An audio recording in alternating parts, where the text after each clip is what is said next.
Welcome to my new calculus channel. My name is John Gabriel, and in this video I answer a question that was asked by somebody that is an associate of mine, Brandon Nar.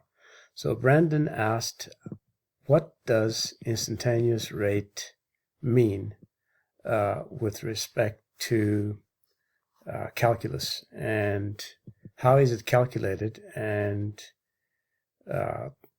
how can one understand what is an instantaneous rate of change? And so I'm going to show you how in this video that an instantaneous rate is a bunch of crap.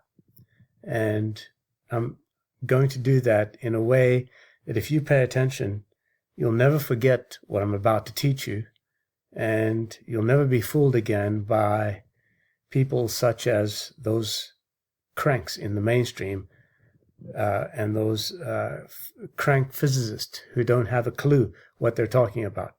So pay attention and watch carefully. Let's begin. So here's what's happening. Let's suppose we have a position function, which is this blue curve here. Position function just tells us where we are in terms of distance from the time we started. So we'll assume that the y-axis is the distance in meters and t is the time in seconds. So we'll assume that the time that we started, we already had covered a certain distance. Okay, so that's about 0.8 there, I think, in terms of meters. So when we started along there, we already had a certain distance, and as we move along here, we have a distance covered and a time elapsed. Okay, so let's see what happens as we move this, as we move along the curve. So if we start here, initially we've got 0 seconds. There's no time elapsed. So does that mean we are going infinitely fast? Of course not. In fact, an average speed doesn't even mean anything in this case. Okay, and if we move along here like so, then we'll see that the time elapsed is 0.86 meters. The distance covered is 0.86 meters, and the time elapsed is 0.52 seconds, which means that the average speed from the time we started out till this time here, let's put it on 1 here. Try to put it on 1. Let's get the grid up here. Yeah, so if we put this exactly on 1, so from 0 to 1, we've actually done we've actually had an average speed of 1 meter per second, because we've covered exactly 1 meter in 1 second. 1 second and 1 meter, okay? And so the speed at time t, this particular time here, is really just the speed at time t equals 1. In other words, it's 0.333 meters per second, because it's the slope of this tangent line, okay? And that is erroneously called the instantaneous speed. So now let's see why that's garbage. Okay, the position function is this blue function. The bogus instantaneous speed at any time t is given by its derivative. But to be instantaneous, it must be derived from this finite difference quotient. You see, one difference over another difference. It's a difference quotient. This is not possible because there is no time k that succeeds time t. There's no time k that succeeds this time t, such that the elapsed time, this elapsed time here, h, is equal to 0, okay? Because there is no number that comes before or after t. I could have said t minus k here and just put it in absolute symbols. So for this to be possible, in other words, to be an instant, h must be 0. This must be 0. Mainstream cranks actually know this, so they added lim as t approaches 0, or actually it should be as h approaches 0 here. Sorry, that should be as h approaches 0 to the finite difference quotient. We can easily change that, in fact. Let's just do that quickly. Lim as h approaches 0. Where is that? Here it is. All we have to do is just change that as h approaches 0. Okay, So to the finite difference quotient, to this, and called it the instantaneous rate of change at time t. It's actually not an instantaneous rate of change. Instantaneous rate of change at time t. It's just the speed at times t, which is represented by the slope. Okay, that's all it is, right? And let's see how this works. So if we just move this along here, like so, all we do is get the speed at time t from the derivative of this function, right? And what is this? Let's just look at this. What is the derivative of this function? This dotted curve is a derivative of the position function. So all we're doing is the speed at time t is just s prime of t. That's all it is.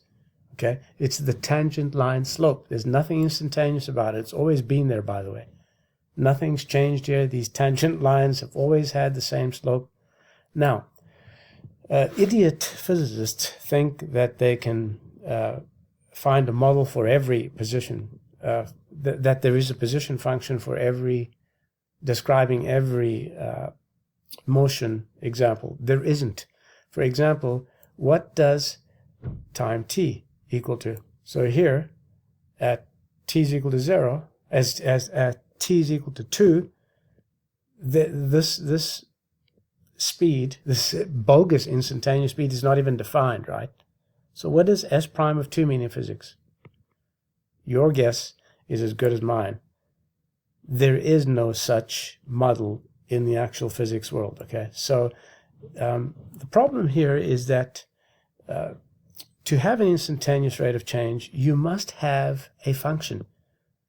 In other words, you cannot talk about a time at any particular instant, let's say 4, 5, 6, 5.0, 3.1, 4.1, 4.59, unless you have a position function and its derivative is defined at that particular time. You get it?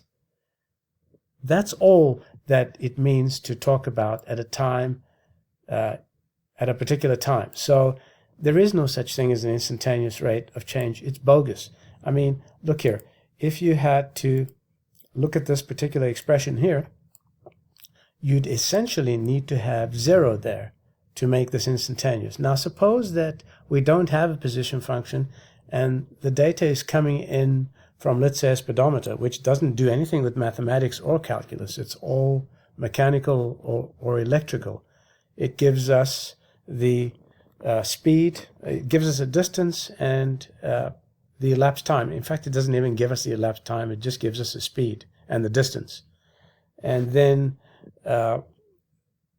if you had, let's say, this coming in from a device, the distance, and you could figure out the elapsed time, you still couldn't figure out what it would be at any given time t. You'd only be able to figure out what it is as an average over, let's say, 2 particular time spots. So, for example, let's say I wanted to work out the average between this time here and this time here, then I'd be able to use this difference quotient. But if I had to try to find the instance here like that, without using this tangent line, in other words, just difference quotient, I wouldn't be able to. Do you understand that? Okay, so that is what it means to talk about the position and the speed at time t, right?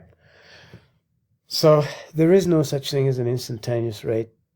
It's a junk concept, impossible, can't be done, not even if it's coming in from a mechanical or electrical device, okay? It's not possible.